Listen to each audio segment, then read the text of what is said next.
పగిలిపోతాయి థియేటర్లో.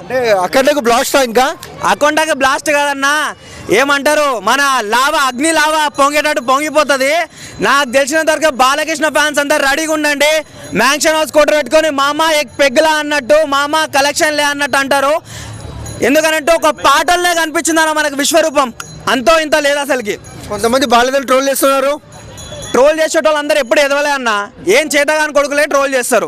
బ్రో మామా ఎక్ పెగ్గులా అని మీరు అంటున్నారు, మామా ఎక్ ఫ్లాప్లా అని చెప్పేసి ఫ్యాన్స్ అంటున్నారు, దాన్ని మీరేమంటారు? మా ఫ్యాన్స్ అన్నామన్నా ఎవడన్నా మామా ఎక్ ఫ్లాప్లా అంటే దౌడ వలగొడతాం. ఎందుకనంటే ఆ టైంలో మేము మ్యాన్షన్ హౌస్ కోట్ రేసి ఉంటాం కాబట్టి దౌడ కాదు నెత్తి లేచిపోతే అంతే. మా బాలకృష్ణ స్క్రీన్లో కనిపిస్తే చాలన్నా స్క్రీన్ మొత్తం దద్దరిల్లిపోతుంది. ఓకే, హిందీలో కూడా చూసాము, ముంబైలో ఈవెంట్ చేశారు, మంచి ఆదరణ వచ్చింది అఖండకు. సో ఏం చెప్తావు? నేను అదే చెప్తున్నా, ఒకప్పుడు తెలుగులోనే టాలీవుడ్ ఇండస్ట్రీలోనే మనోడు లేక బొమ్మ బ్లాక్ బస్టర్ హిట్ అని చెప్పేస్తుండే, ఇది పాన్ ఇండియా లెవెల్గా ఉంటుంది.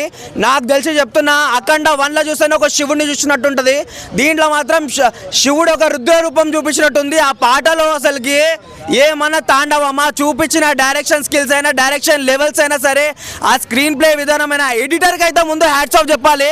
ఎందుకనంటే ఈ విధంగా నాకు తెలిసినంత ఈ ఏజ్లో కూడా అంతగానం చేస్తున్నానంటే ఆయన ఒక వర్సటైల్ యాక్టర్ అని చెప్పేసి అనుకోవచ్చు మనము. నాకు నిజంగా ఎప్పుడెప్పుడు సినిమా వస్తా అని చెప్పి చాలా వెయిట్ చేస్తున్నాను నేను. అదే చలికాలం కూడా సెటర్ లేకుండా యాక్టింగ్ చేసినా అంటున్నారు బోయపాటి గారు బాలయ్యని. ఏం చెప్తావు బ్రో ఈ వైపుకు? అన్నా నీకు ఒకటి చెప్పాలా, మనలాంటి యంగోళ్ళకే ఇప్పుడు చలి పెడుతుంది.